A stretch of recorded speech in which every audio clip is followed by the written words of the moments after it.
नमस्कार, मैं हूं आपके साथ मयंक। आज 27 तारीख है और देखिए एक बार फिर अमेरिका और ईरान के बीच जंगी हालात हैं। और इस वक्त की बेहद अहम खबर, ईरान ने मिसाइल और ड्रोन स्ट्राइक से एक बार फिर बहरीन में अमेरिका के अड्डों को दहला दिया है।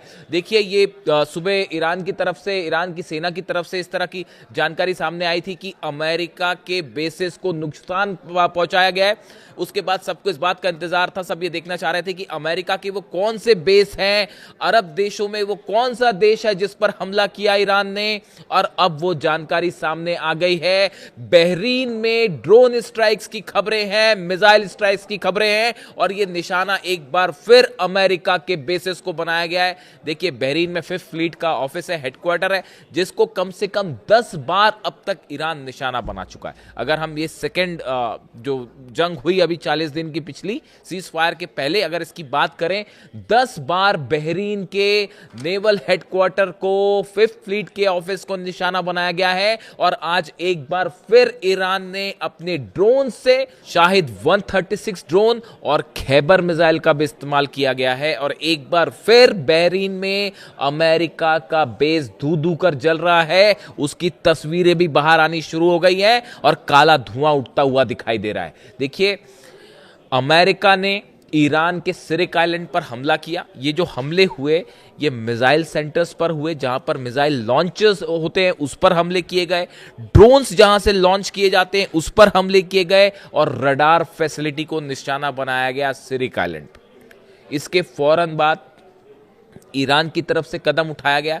बताया जा रहा है कि अहमद वाहिदी साहब IRGC के जो चीफ है उन तक जैसे ही ये खबर पहुंचाई गई कि ये हमले हुए हैं, उन्होंने फौरन रिटेलिएशन के आदेश दिए और बिना देर गंवाए ईरान की नेवी की तरफ से हमले किए गए। अब ये बड़ी गौर करने वाली बात है, जो ईरान कह रहा है कि इस बार जो रिटेलिएशन किया है वो ईरान की नेवी ने किया है। और ईरान की नेवी ने क्या किया? ड्रोन्स फायर किए हैं, मिसाइल्स फायर किए हैं, जो कि बहरीन में अमेरिकी अड्डों पर गिर गई। उसके धुएं की तस्वीरें बाहर आ रही हैं, वो दिख रहा है, गिर गई फिर से मिसाइल, वो नहीं रोक पाए, ड्रोन्स भी नहीं रोक पाए और वो बहरीन में हिट किया है। और उससे तस्वीरें धीरे धीरे बाहर आने लग गई हैं, मुझ तक कुछ लोगों ने भेज भी दी है वो तस्वीर।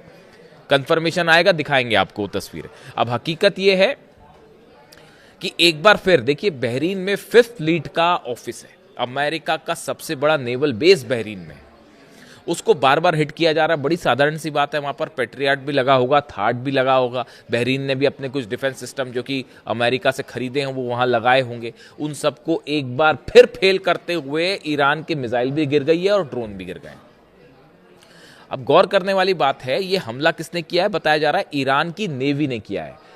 जो ट्रंप दावा कर रहे हैं कि ईरान की नेवी को हमने ख़त्म कर दिया है, ईरान की नेवी अब जो है हमला करने की क्षमता उसमें नहीं रही और ईरान का जो है हम पूरे जहाज़ों को ख़त्म कर चुके हैं, ऐसा वैसा जो तमाम दावे कर रहे हैं ट्रंप, आज उसी ईरान की नेवी ने दिखा दिया कि कैसे हमले हो सकते हैं और कैसे अमेरिका के बेसिस जलाए जा सकते हैं। और सब के सब अमेरिका का डिफेंस सिस्टम एक बार फिर जो है वो धरा का धरा रह गया। अब उसके बाद देखिए, अब अमेरिका ने हमले किए थे क्योंकि ईरान ने कल एक जहाज को निशाना बनाया। आप वहां बिना ईरान की परमिशन के जहाज निकाल रहे थे, ईरान की सेना ने मना किया, फिर भी जहाज निकालने की कोशिश हुई, ईरान ने ड्रोन स्ट्राइक्स करी।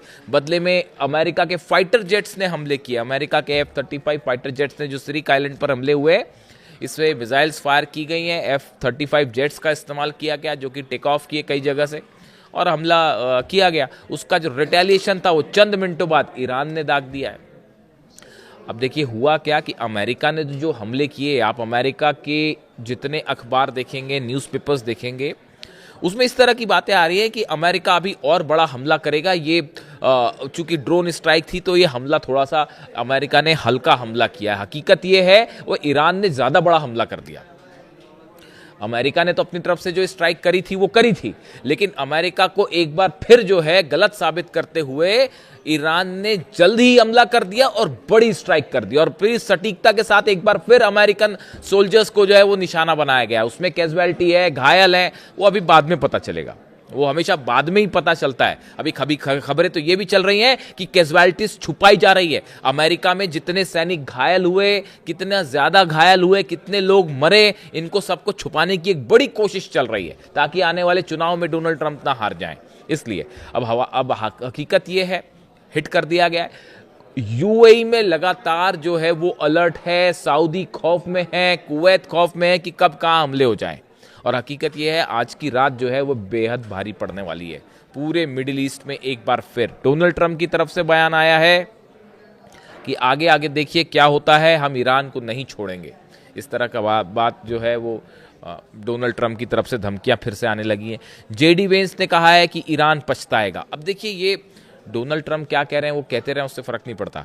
सवाल ये है कि ये बयान इंपॉर्टेंट क्यों है। ये बयान इंपॉर्टेंट ये है कि ये इस ओर इशारा कर रहे हैं कि जो एमओयू पर साइन हुआ था वो अब डिरेल हो गई, बात वो डिरेल होती जा रही है। और अब मामला फिर से एक बार जो है वो, विश्वास तो पहले ही नहीं था साहब, लेकिन अब ये है, हालात ये है कि वो फिर से मामला उस जंग की तरफ तेजी से बढ़ता दिखाई दे रहा है। कई सारे डेवलपमेंट्स ऐसे हैं जो इस ओर इशारा कर रहे हैं कि जिस डील और एमओयू की चर्चा है वो फेल होनी तय है। अब आप देखिए इसमें कुछ तरह की जो नए डेवलपमेंट्स हैं, एक तो तुर्की को लेकर बड़े खबरें हैं कि तुर्की की डिफेंस इंडस्ट्री जो है, देखिए नेटो की समिट होने जा रही है अगले महीने अंकारा में, राजधानी में, तुर्की में। और वहां पर जो है नेटो चीफ का जो बयान आया है, जो उनके इशारे आए हैं, उसके मुताबिक अंकारा में नेटो समिट के दौरान एक बड़ा डिफेंस इंडस्ट्री डे होने जा रहा है, जिसमें हथियारों की दुनिया भर की, खासकर नेटो देशों की कंपनीज आएंगी और कई कॉन्ट्रैक्ट्स होने वाले हैं, डिफेंस डील होने वाली है। और बताया जा रहा है कि अमेरिका ने जो है वो मुहर लगा दी है।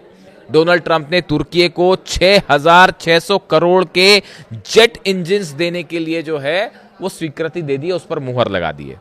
कान जो फाइटर जेट है तुर्की का, कान नाम है उसका, उसमें जो है जो जेट लगेगा उसकी रिक्वायरमेंट थी तुर्की के लिए, तो वो देने के लिए तैयार हो गया है अमेरिका। और 6,600 करोड़ की डील होने जा रही है। नेटो की वहाँ समिट हो रही है, उसके पहले आप देखिए ये जो करीबी जताने की कोशिश कर रहे हैं ट्रंप तुर्की के साथ, ये कई सारे मिडिल ईस्ट में पावर बड़ी तेजी के साथ चेंज हो रहा है। देखिए ये एक जो खबर थी, मैंने आपको सुबह ही, आज जो पहला वीडियो बनाया था सुबह हमले के बाद, उसमें मैंने आपको ये कहा था कि अमेरिका के जो बेस खाली करने वाली बात आ रही है, दरअसल अमेरिका वो बेसेस हटाना चाहता है जिस पर ईरान हमला कर रहा है। देखिए वो अभी दोपहर होते होते तक खबर कंफर्मेशन आ गया उसका। अमेरिका की प्लानिंग ये है, खासतौर पर जैसे कुवैत हो गया या यूएई है, सऊदी के कुछ अड्डे हैं, या बहरीन में भी इवन, जहाँ पे कुछ ऐसे जगह हैं जहाँ पर ईरान ने इतना मारा है साहब, इतना मारा है कि मतलब क्या ही बताया जाए आपको। मिसाइल गिर गई, ड्रोन गिर गए और आप नहीं रोक पा रहे हो। और वहाँ पे बड़ी कैजुअलिटी, अमेरिकन जो फोर्सेस हैं भागनी पड़ी वहाँ से। कोई बंकर में छुपा है तो बंकर में छुपा हुआ है, और उसमें इतना ज़्यादा डैमेज हो गया है कि उसको रिकंस्ट्रक्ट करने में भी जो है वो करोड़ों रुपए का खर्चा आने वाला है। तो ऐसे हालात में अब सिचुएशन ये है कि अमेरिका की प्लानिंग समझिए। अमेरिका ये चाह रहा है कि अपने बेसिस को इजराइल शिफ्ट कर दिया जाए, इजराइल के आसपास शिफ्ट कर लिया जाए। उससे होगा ये कि अगर आप, एक तो हमले करने में आसानी होगी कि अगर इजराइल भी हमले कर रहा है, वहीं पे पास से ही अमेरिकन बेसिस से भी हमले हो रहे हैं। और दूसरी चीज़, जब ईरान की मिसाइल्स आएंगी तो अभी आपको डिफेंस सिस्टम अपना पेट्रियट जो है वो कुवैत में भी लगाना पड़ रहा है, कतर में भी लगाना पड़ रहा है, बहरीन पे भी लगाना पड़ रहा है, सऊदी में भी लगाना पड़ रहा है, यूएई पे भी लगाना पड़ रहा है। तो खर्चा ज़्यादा आ रहा है, मिसाइल्स ज़्यादा खर्च हो रही हैं। तो फिर प्लान क्या है साहब, इजराइल के पास लगाइए ताकि जब ईरान हमला करे तो सिर्फ इजराइल को ही, मतलब एक ही आप डिफेंस सिस्टम से आप इजराइल को भी बचाने की कोशिश करेंगे और खुद को भी बचाने की कोशिश करेंगे, और हमला करना भी आसान रहेगा। रिफ्यूलिंग जेट सीधा इजराइल आएंगे, अलग अलग देशों में नहीं ले जाना पड़ेगा। अभी टेक ऑफ करने में बड़ी दिक्कत हुई, सऊदी से भी और कतर से भी, सब जगह प्लेन्स तो सब जगह थे अमेरिका के फाइटर जेट, लेकिन टेक ऑफ करना, वो ज़्यादा जगह हमले ज़्यादा कर पा रहा था ईरान, सब जगह जो है वो बेसिस को जला डाला। ईरान के सैटेलाइट्स मदद कर रहे हैं, रूस के सैटेलाइट्स मदद कर रहे हैं। तो ये ऑपरेशन बड़ा फैला हुआ था अमेरिका का, और इसलिए पिट गए। आप अगर किसी वॉर जो स्ट्रैटेजी बनाते हैं, आप उनसे बात करेंगे तो देखिए क्या है, ये सब बेसिस देखने में अच्छे लग रहे थे, लेकिन कि भाई इतने देशों में हमारे बेसेस हैं अमेरिका की, और इतने में जो है वो जॉर्डन में F-15 खड़े हैं, और कतर में F-35 जेट्स खड़े हैं, सऊदी में F-35 जेट खड़े हैं, F-16 यूएई में। ये सब बोलने की बातें थी, वो जब मारनी शुरू करी ईरान ने तो कुछ नहीं बच पाया। तो इन्होंने कहा कि अब जो काम के बेस नहीं वो हटाइए, बाकी इजराइल शिफ्ट करिए, यानी फोकस इजराइल के आसपास है कि यहीं पर बेसेस शिफ्ट कर लीजिए। तुर्की के साथ जो संबंध तेजी से बढ़ रहे हैं, देखिए आप आइसोलेशन में नहीं देख सकते, मैं फिर कह रहा हूं आपको। रूस में बड़ी तेजी से हमले हो रहे हैं, रूस की ऑयल इंडस्ट्री को खत्म करने की कोशिश चल रही है, उसके तेल को रोकने की कोशिश चल रही है। तुर्की को अपने पक्ष में रखना चाह रहे हैं डोनाल्ड ट्रंप, संभवतः अरब, इस पे हम अलग से बात करेंगे। अरब देशों के भी अमेरिका से जो समीकरण थे वो तेजी से बदल रहे हैं।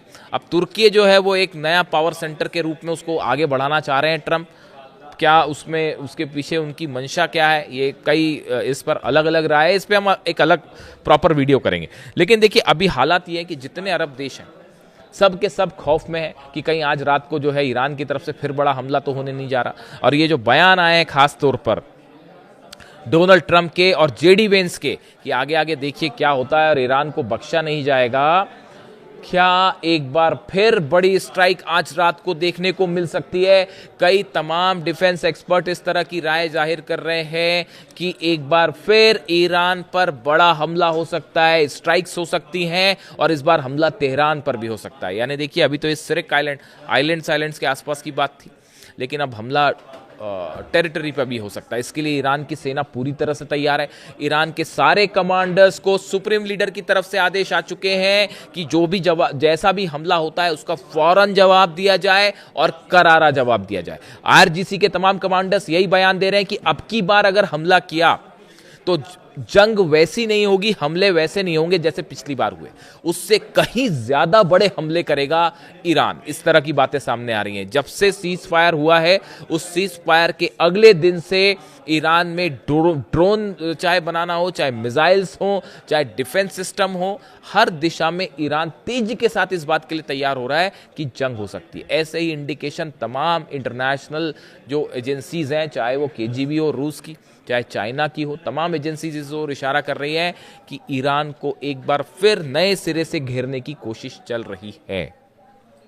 देखिए जब कोई एमओयू साइन होता है और मामला शांति की तरफ आगे बढ़ता है तो उसके इंडिकेशंस देखने को मिल जाते हैं। लेकिन यहाँ हालात ये हैं, अमेरिका अपने एयरप्लेन्स की, अपने सैनिकों की, रिफ्यूलिंग जेट्स की, रडार्स की रीपोजिशनिंग में लगा हुआ है कि एक नए तरीके से ईरान पर हमला किया जाए। तो उसके लिए बहुत ज़रूरी है। देखिए कभी भी जब जंग होती है तो उससे क्या होता है कि आपने अगर कोई मिसाइल फायर की तो जो दुश्मन देश होते हैं, बड़ी सारी एजेंसीज जो हैं वो इस बात का अंदाज़ा लगाती हैं ये किस बेस से फायर हुआ, कौन से टाइप की मिसाइल फायर हुई, वो कितने एल्टीट्यूड पर जो है ऊपर तक गई, कहाँ पर उसने हिट किया, क्या उसको रोक पाया, डिफेंस सिस्टम नहीं रोक पाया। चीन ने इस हमले के दौरान, चीन और रूस ने अमेरिका की जितनी मिसाइल्स फायर की गई, जिन लोकेशन से मिसाइल फायर की गई, जिन बेसिस से फायर की गई, एक एक चीज़ को डिकोड कर लिया है। यहाँ तक कि F-35 जेट्स जो गिरने शुरू हो गए, उसकी बड़ी वजह ये थी उसका हमला करने का पैटर्न जो है वो ईरान भी अब अच्छे से समझ चुका है और उसका बड़ा एनालिसिस किया गया है कि कैसे अमेरिकन जेट्स को फंसाया जाए और गिराया जाए। यही वजह थी कि 42 प्लेन गिर गए। और अब हालात ये है कि अगर अमेरिका की तरफ से, पहली बात तो हमला जो कुछ हुआ उसमें जहाज का कहा गया कि ईरान ने जो है वो जहाज़ पर हमला किया, ड्रोन स्ट्राइक की, इसीलिए हमने हमला किया, जबकि हालात जो है वो इससे कहीं ज़्यादा आगे बढ़ चुके हैं। चाहे एमओयू को लेकर हो, एमओयू की शर्तें हों, और चाहे हॉर्मूज हो, हॉर्मूज में हालात बेहद तनावपूर्ण हैं। दोनों तरफ से जहाज़ फंसे हुए हैं, किसी की हिम्मत नहीं हो रही वहाँ पर जहाज़ों को लेकर आगे बढ़ने की कि कब कौन कहाँ से स्ट्राइक कर दे। और ऐसे में वो नए रूट की जो बात है वो भी फंस चुकी है। यानी हॉर्मूज में जंगी हालात हैं, पूरा तेहरान ईरान अलर्ट पर है, अमेरिका की तरफ से धमकियां आ रही हैं, अमेरिका के राष्ट्रपति की तरफ से धमकियां आ रही हैं, बहरीन में बेसिस जल रहे हैं, अरब देश खौफ में कहीं हमला ना हो जाए और आज की रात एक बड़ा हमला फिर देखने को मिल सकता है। जो भी अपडेट होगा आप तक पहुंचाऊंगा। वीडियो कैसा लगा ज़रूर बताएं। Thank you so much.